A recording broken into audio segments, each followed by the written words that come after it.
The sun pressed down like a hot palm on the back of everyone's neck, turning the backyard into a giant frying pan where only the shade under the oak tree stayed cool.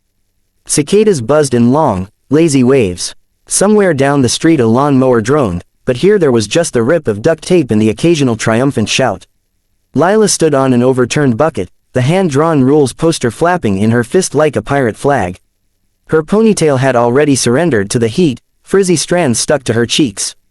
Milo was hopping from foot to foot, barely able to wait for her to finish reading.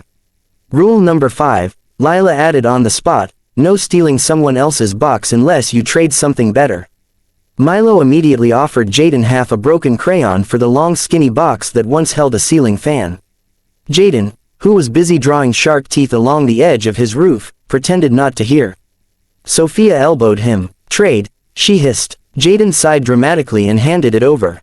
Milo hugged the box like he'd won the lottery and scampered off. The refrigerator box was so big it cast its own shadow. Milo disappeared inside it headfirst, legs kicking in the air until he righted himself. From the depths came muffled sound effects. PSSSHHH. Ignition. 10, 9, 8. Every countdown was followed by the sticky shriek of tape being yanked off the roll. He emerged once to announce that his castle needed flames coming out the bottom, and taped 3 empty paper towel tubes to the back like jet engines. They drooped immediately. Milo didn't care. Crooked flames were still flames. Sophia and Jaden worked like a factory line. Sophia drew, Jaden cut, Sophia colored, Jaden taped. Their mermaid palace already had a front door shaped like an enormous clamshell, 2 curved flaps that actually swung open if you pulled a yarn string. Inside, Sophia had drawn coral and seahorses on every wall. Jaden kept trying to add more shark fins to the roof for defense, but every time he climbed up with another triangle of cardboard, the whole palace sagged and sighed like it was tired of being underwater. Lila worked alone and quiet. That was her way. While the others shouted measurements and argued over the last silver marker, she studied the tree. The oak was ancient, its trunk thicker than 3 kids hugging. Low branches spread out like arms offering shade. Lila dragged her boxes over one by one, the smaller, weirder ones nobody else wanted, a narrow box that once held a bookshelf, the flat one from a bicycle, a couple of shoeboxes for good measure. She started by slicing the long boxes into wide ribbons with the safety scissors Mom pretended not to notice were missing from the kitchen drawer. Then she curved those ribbons around the tree trunk in a slow spiral, taping as she went. Each layer overlapped the one below like dragon scales. The tree became the backbone of the house. Nothing could fall if the tree held it up. Milo paused his countdowns long enough to watch. "Are you building a snail shell?" he called. "Kind of," Lila answered, not looking up. She cut a round door near the ground, low enough that you had to duck like you were entering a hobbit hole. The window she cut higher, big and round like a porthole. When she pushed the flaps open, real leaves from the oak framed the view of the yard. Sophia wandered over, trailing blue marker on her fingers.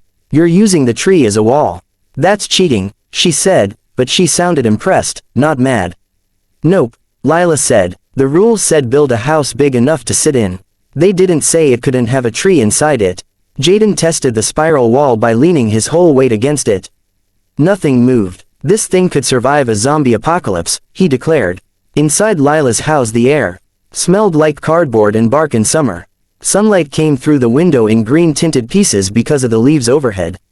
She sat cross-legged in the cool curve, listening to her friends outside.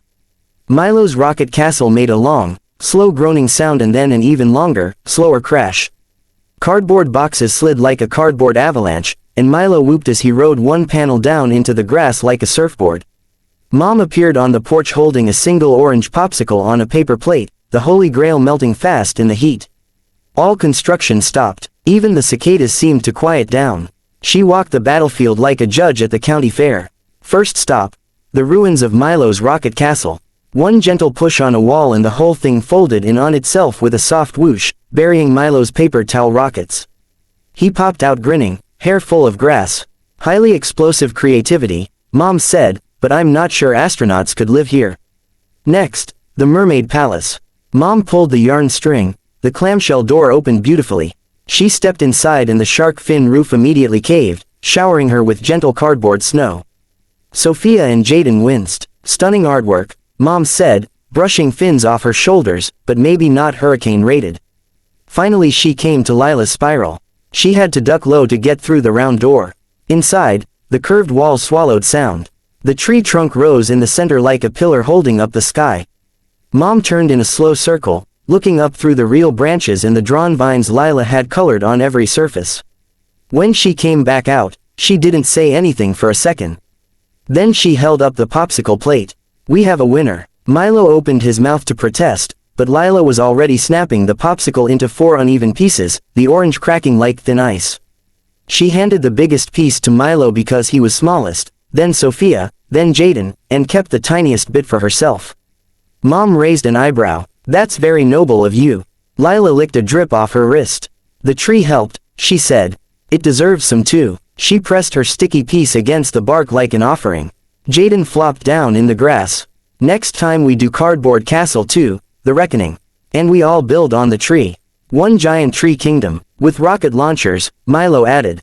"And a mermaid moat," Sophia said. Lila leaned back against her spiral wall, feeling the tree behind her like a friend who never needed words. The backyard smelled like warm cardboard and cut grass and orange popsicle. Tomorrow the boxes would still be there, flattened and waiting, ready to become whatever they hadn't thought of yet. The cicadas started up again, loud and careless, and the 4 kids began arguing happily about drawbridges and dragon perches while the oak kept them all in its patient shade.